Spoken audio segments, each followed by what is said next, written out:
కృపాంజలి కార్యక్రమానికి ప్రేమతో మేము ఆహ్వానిస్తున్నాం. మరో వర్తమానం దైవికమైన ఇల్లు, దైవికమైన కుటుంబం అనేటువంటి అంశంలో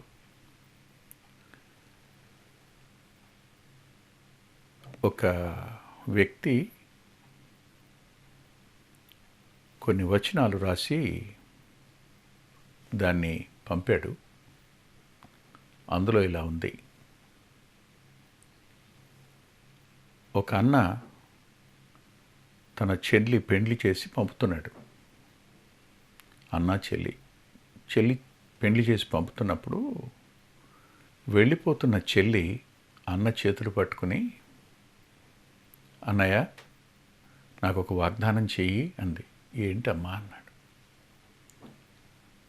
అమ్మా నాన్నల్ని వృద్ధాశ్రమంలో జాయిన్ చేయనని వాగ్దానం చేయి అన్నయ్య అందట.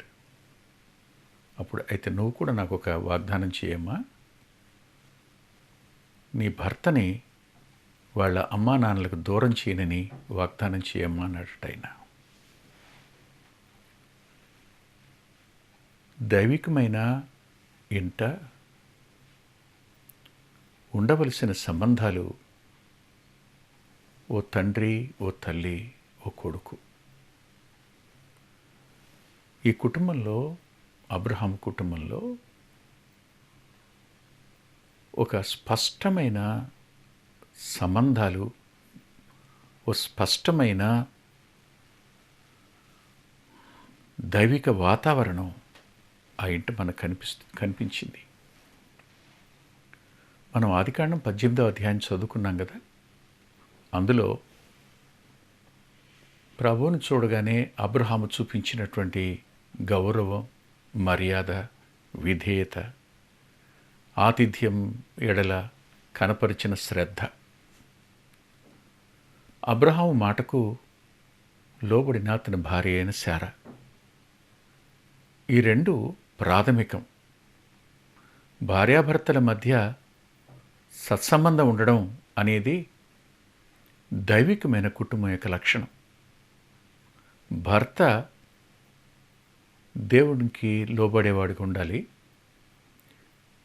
భర్త దేవుని యందు విశ్వాసం ఉంచినవాడు, భార్య కూడా విశ్వాసం ఉంచిందవ్వాలి. ఆమె తన భర్తకు లోబడేది కావాలి. ఈ మాటలు చెప్పుకున్నాం. ఇకపోతే ఇస్సాకు విషయం మనం ఆలోచిద్దాం. దానికి ముందు చిన్న ప్రార్థన చేసుకుందాం. దయగలిగిన మా గొప్ప తండ్రి, కృప కలిగిన దేవా, నేటి దినాన్న కుటుంబాలలో దైవికమైన వాతావరణం కనిపించడం లేదు. ఆవేశాలు, ఒకరిని ఒకరు బాధ పెట్టుకోవడాలు, భర్తను బాధ పెట్టేటువంటి భార్యలను నిష్ఠూర పెట్టేటువంటి భర్తలు కనపడుతున్నారు. మరో వంక పిల్లలు నిర్లక్ష్యం చేస్తున్న తల్లిదండ్రులు ఉన్నారు.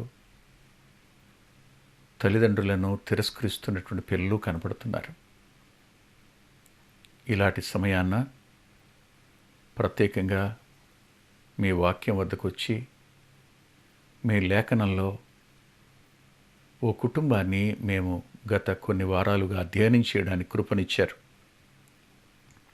రుణస్థులం మరోమారు ఈ లేఖనం వద్ద నిలిచి నీ సన్నిధిని అనుభవించేటువంటి భాగ్యం ఇమ్మని చెబుతున్న ఈ వాక్యాన్ని మీరు ఫలభరితంగా చేయండని, విన్న మా ప్రియుల అంతరంగాలకు మేలు కలుగు చేయమని యేసుక్రీస్తు ప్రభు వారి పేరిట ప్రార్థిస్తున్నాను తండ్రి. ఆమేన్. ఆమేన్. ఇస్సాకులో అద్భుతమైన, అనూహ్యమైన విధేయత కనపడుతుంది.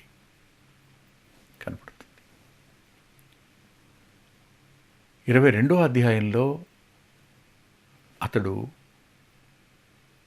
నాన్న అతని తల మీద కట్టెల మోపు పెడితే మోసుకుంటూ అతడు ఆ పర్వతం ఎక్కడానికి సంసిద్ధుడయ్యాడు.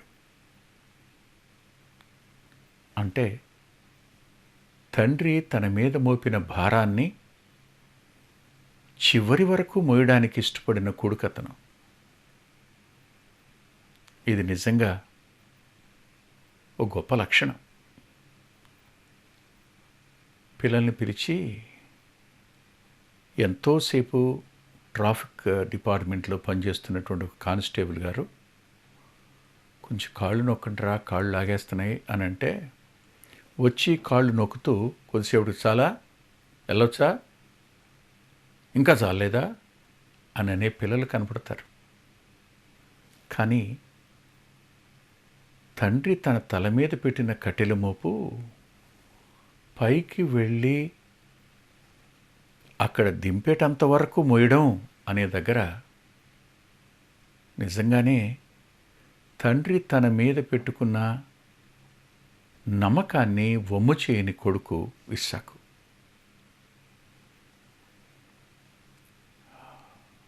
ఓ రోజు ఒక కుర్రాడు నన్ను అడిగాడు, అంకుల్ మా నాన్నగారు మీరు స్నేహంగా ఉంటారు బాగాను, మీరు కూడా ఆయన వంటి వారేనా అన్నాడు. ఏంటో చెప్పు నాయనా అన్నా నేను. మా నాన్నగారు ఏదైనా పని చెప్తే వెంటనే చేయాలంటారు. మాకు తీరుకున్నప్పుడు మేము చేస్తాం, తప్పే ఉంది అందులో అన్నాడు.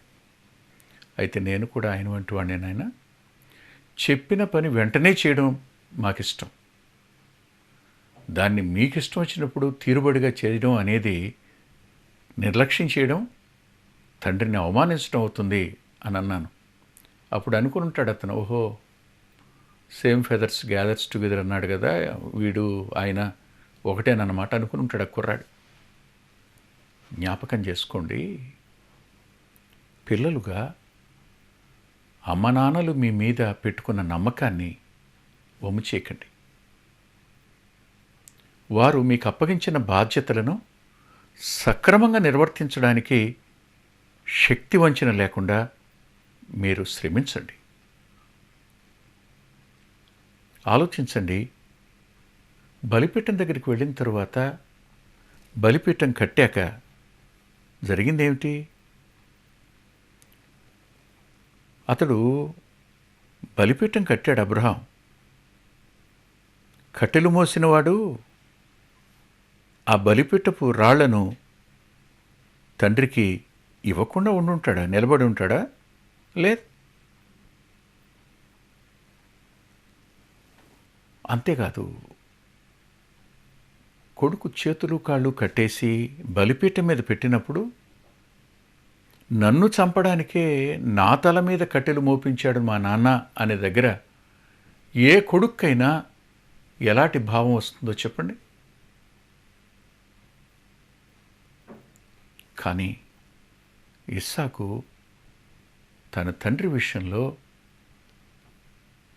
అలాంటి ఒక్క మాటైనా పలకకుండా అతడు తన తండ్రికి విధేయత చూపించినట్టు, లోబడినట్టు లేఖనం చెప్తుంటుంది. ఎవరు తండ్రికి విధేయత చూపిస్తారో, ఎవరు తల్లిదండ్రులను గౌరవిస్తారో అటువారు సన్మానించిన వారు అవుతారు. ఇస్సాకు తన తండ్రిని సన్మానించాడు. అందుకనే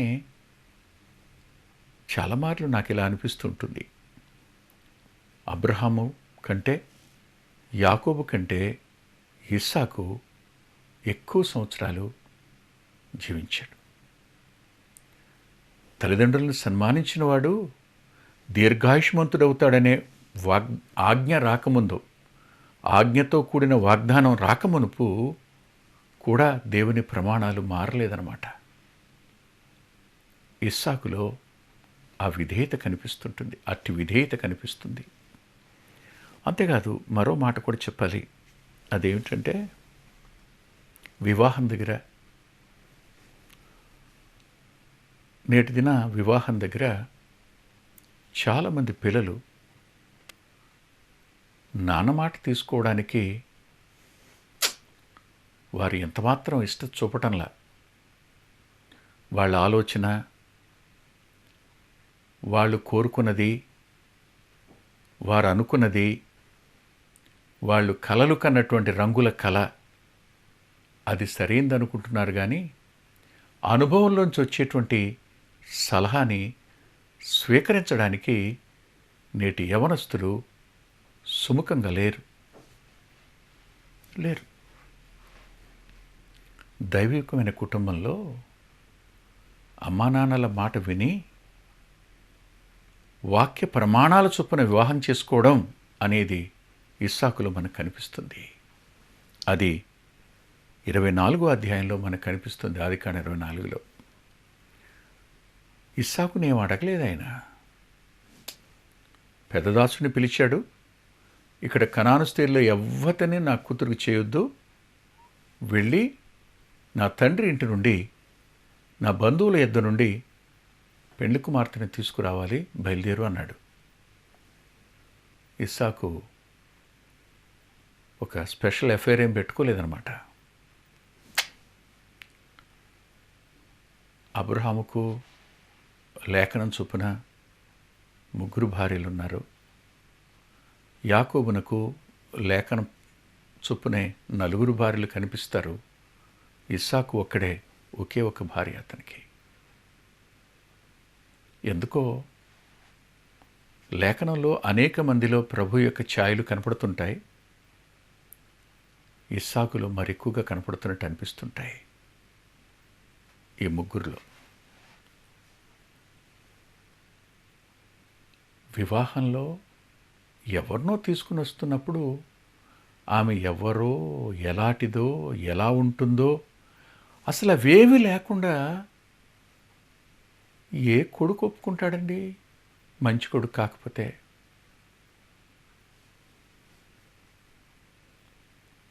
ఈరోజు చాలామందికి మంచి కొడుకులు ఉన్నారు, అనుమానం లేదు. కొద్దిమందికే మాట వినని కొడుకులు ఉన్నారు. నేను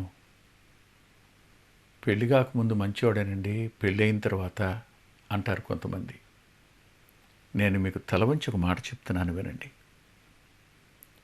ప్రతి అత్త మామ పెళ్లి చేయటం వరకు మన పని.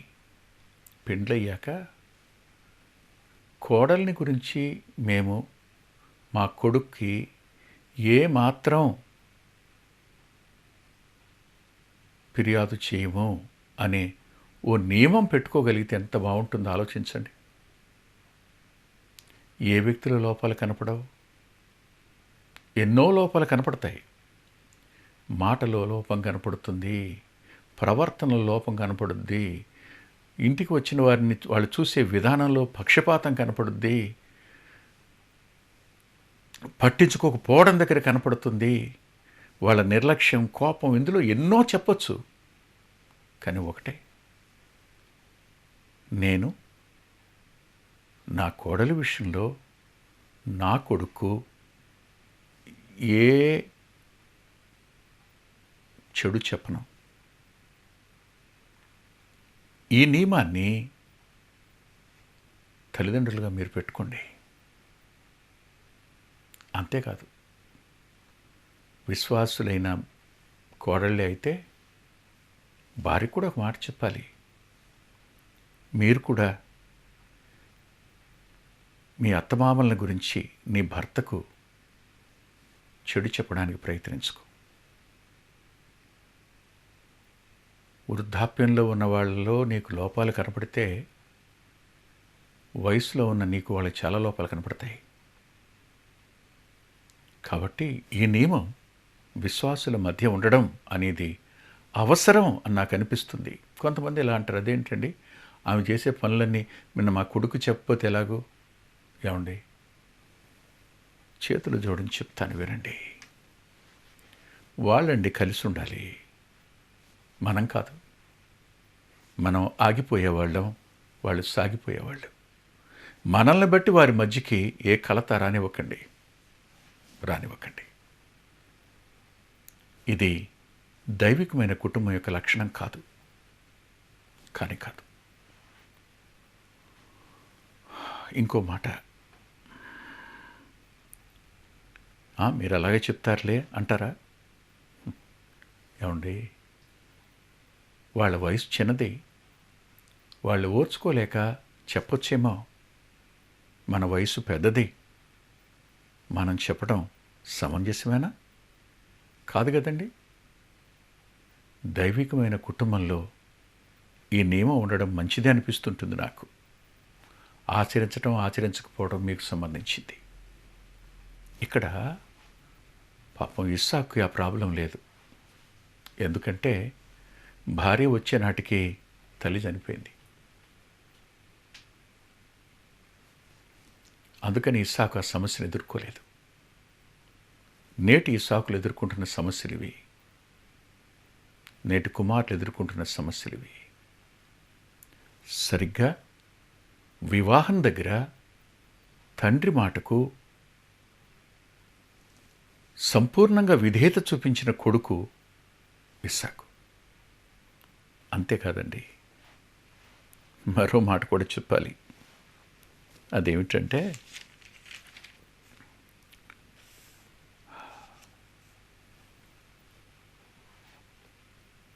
ఆదికాండం 25వ అధ్యాయంలో తన తండ్రి ఉపపత్నుల కుమారులను పిలిచాడు. దూరంగా అప్పటికే పంపేశాడు ఇష్మాయేల్ని. ఇస్సాకును అపహసించిన ఇష్మాయేలును ఇప్పుడు మళ్ళీ పిలిచాడు. దూరంగా పంపేయబోతున్న కెతూరా యొక్క కుమార్తెలున్నారు, కెతూరా యొక్క కుమారులున్నారు, వాళ్ళను కూడా పిలిచాడు. ఇప్పుడు తన ఎదుట తన గుడారం దగ్గర హాగరు కొడుకు కెతూరా పిల్లలు వచ్చి నిలబడ్డారు. నాన్న బయటకు వచ్చి వారికి ఇవ్వవలసింది ఇస్తున్నాడు. ఇక్కడనే కొడుకులతో ఒక మాట అంటాను. మీ నాన్న ఇతరులకు ఇచ్చే దగ్గర నువ్వు అభ్యంతర కారణంగా ఉండకు. మంచి కొడుకు లక్షణం. ఇస్సాకు జోక్యం చేసుకోలేదు. కొంతమంది కొడుకులు జోక్యం చేసుకోరు, మా నాన్నగారు ఇష్టం అంటారు. ఇక్కడ తండ్రిని సన్మానించటం అనే ఓ అత్యున్నతమైన విషయం స్పష్టం అవుతుంటుంది. ఇంతెందుకండి, పెళ్ళయి 2 పిల్లలు కలిగిన కూతురు ఇంటికొస్తే నాన్న డబ్బులు ఇచ్చి ఛార్జీలకి డబ్బులు ఇవ్వడం కూడా నేరంగా భావించేటువంటి కొడుకులున్నారు. నేను మిమ్మల్ని పోషిస్తున్నాను, మీరేమో కూతుళ్ళ మీద మమకారం కలిగిన వాళ్ళు మీరు అని తండ్రిని తక్కువ చేసేటువంటి కొడుకులున్నారు, బాధ పెట్టేవాళ్ళు ఉన్నారు. అబ్రహాము యావదాస్తి కొడుక్కిచ్చాడు, ఉపపత్నుల పిల్లలకు బహుమానాలు ఇచ్చి పంపేశాడు. మీరు ఆలోచించండి. మనం లోపడడం అనేది శరీరాన్ని గెలవడం అవుతుంది. లోబడడం అనేది లోకాన్ని, లోక పద్ధతుల్ని గెలవడం అవుతుంది. లోబడడం అనేది అపవాదిని గెలవడం అవుతుంది. లోబడి చూడండి. ఇస్సాకు ఇక్కడ కూడా తండ్రికి విధేయుడు. మోరియా పర్వతం మీద బలి వద్ద అతను విధేయుడే,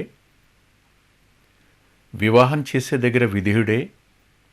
ఇప్పుడు తన తండ్రి వారిని సాగనంపిన వారిని పిలిచిచ్చేటప్పుడు, సాగనంపబోతున్న వారిని పిలిచిచ్చేటప్పుడు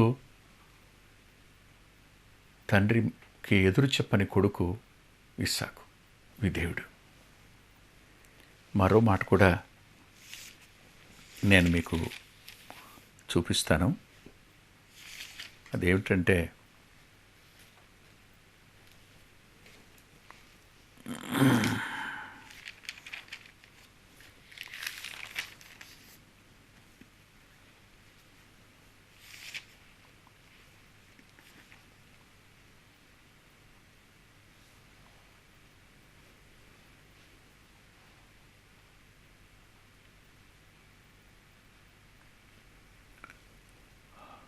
ఇస్సాకు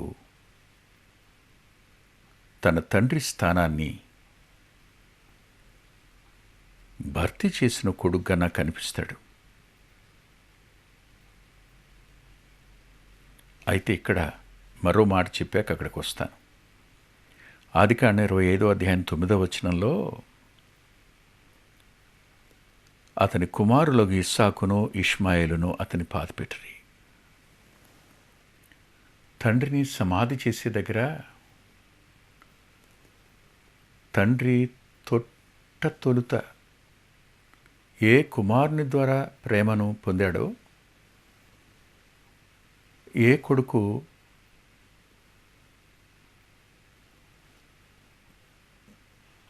పంపివేయబడాలని దేవుడు చెప్పినప్పుడు తండ్రి దుఃఖపడ్డాడో, ఆ కొడుకును కూడా నాన్న సమాధి వద్దకు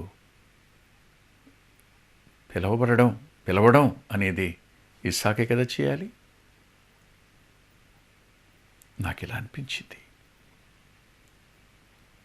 అందుకే అబ్రహాము మృతి పొందిన తరువాత దేవుడు అతని కుమారుడు ఇస్సాకును ఆశీర్వదించెను అని ఆదికాండం 25:11 రాసింది. దీవించడానికి ఎవరు యోగ్యులు అని ఆలోచించినప్పుడు ఇస్సాకు, ఇష్మాయేలు, కెతూరాకు పుట్టినటువంటి జిమ్రాను, యోక్షాను, మేదాను, మిద్యాను, ఇష్బాకు, షోవహు వీళ్ళందరూ కాదు, కానీ ఇస్సాకుని దేవుడు ఆశీర్వదించినట్టు రాసింది. దైవికమైన కుటుంబంలో ఒక కొడుకు యొక్క పాత్ర, ఇది ఆశ్చర్యమే కదా. దేవుడు తానే భూమి మీదకి కుమారునిగా వచ్చి శిలువలో తన యొక్క రక్తాన్ని చిందించి చనిపోయి సమాధి చేయబడి తిరిగి లేచి ఆయన జననం వద్ద తండ్రికి విధేయత చూపించాడు, అవమానం వద్ద విధేయత చూపించాడు. చిత్త నెరవేర్చడానికి వచ్చానన్నాడు. కత్తి వరలో పెట్టు, ఇందుకోసమే నేను వచ్చానని పేతురుతో అంటాడు. ఆయన మరణం పొందునంతగా విధేయత చూపించాడు. ఆ ప్రభు యొక్క రక్తం ప్రతి పాపాన్ని కడుగుతుంది. ఈరోజైనా మీరు ఆయన వద్దకు వచ్చి ఆయన్ని అంగీకరించండి. ఆయన మరణ పునరుద్ధానాలు మిమ్మల్ని నీతిమంతులుగా చేస్తాయి. ఆయన రక్తం మిమ్మల్ని పవిత్రపరుస్తుంది. అప్పుడు మీ కుటుంబానికి దేవుడు అధిపతి అవుతాడు. ఆ మీదట ఆ కుటుంబంలో దైవికమైన వాతావరణం ఉంటుంది.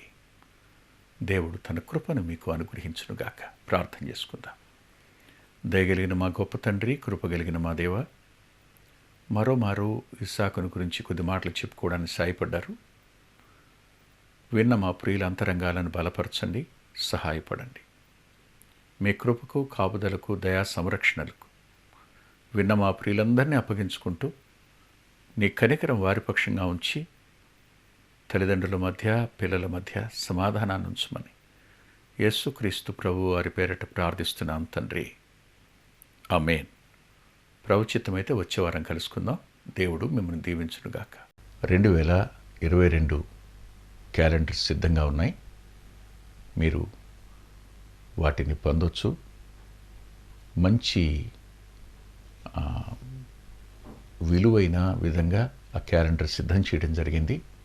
అంత్యోక్ ఫ్యామిలీ నుంచి వస్తున్నటువంటి క్యాలెండరు. ఆ క్యాలెండర్ని ఖచ్చితంగా మీరు పొందడానికి ఇవ్వబడినటువంటి ఆ నెంబర్కు మీరు ఫోన్ చేయండి. అద్భుతమైన పుస్తకాలు అందుబాటులో ఉన్నాయి. అందులో అంత్యోక్ మినిస్ట్రీస్ నుంచి ప్రచురితమైన మీ ఆత్మీయ క్షేమానికి మేలు కలుగు చేసే పుస్తకాలు, మీ ఆత్మలను దేవుని కొరకై ఉజ్జీవింపచేసే పుస్తకాలు, ప్రభువులాగా జీవించడానికి ప్రేరేపించే పుస్తకాలను దైవాత్మ సహాయంతో రాయటం జరిగింది. పిల్లల కొరకై చిత్రీకరించబడిన 5 DVDలు అందుబాటులో ఉన్నాయి. ప్రతి DVD పిల్లలను దేవుని కొరకు ఎంతగానో విశ్వాసాన్ని పెంపొందింపజేసేవిగాను, ఆసక్తిని కలిగించేవిగాను, ఆత్మలో ప్రభువుని హత్తుకునేట్టు చేసేవిగాను ఉన్నాయి. ఈ మధ్యన వెలువడినటువంటి ఆ DVD సాధనం, అది మీ పిల్లలకు ఎంతైనా మేలు చేస్తుంది. ఆ పాటలను మీరు చూస్తున్నారు. వాటన్నిటినీ మీరు పొంది ఆత్మీయంగా మేలు పొందాలని ఒక దైవ సేవకునిగా మీకు మనవి చేస్తున్నాను. 6వ పిల్లల DVD సమయం అందుబాటులో ఉంది. 5 చూసిన వారు 6వది కూడా మీ పిల్లలకు చూపించి మీరు చూచి అంతరంగంలో దేవుని స్తుతిస్తారని నమ్ముతున్నాను. తప్పకుండా ఈ DVDలు తీసుకోండి. 2018వ సంవత్సరం తెలుగు VBS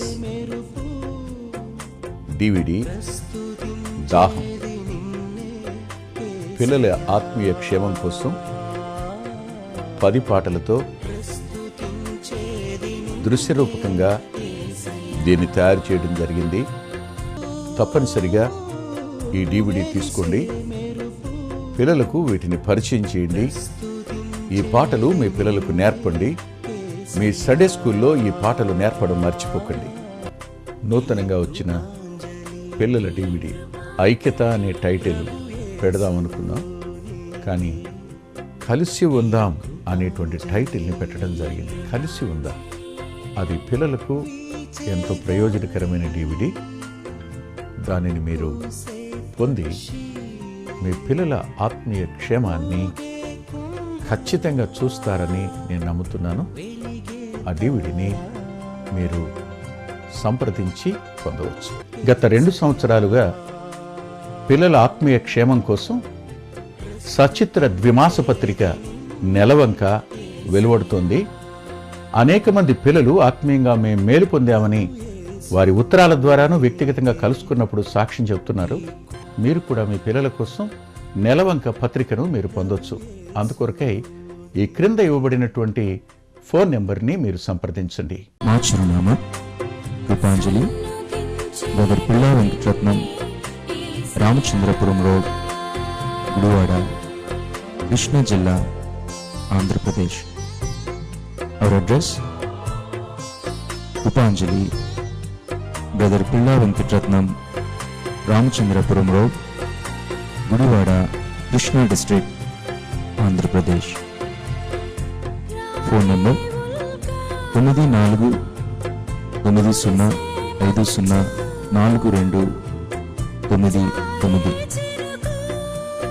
9490504299. కురిసే మంచు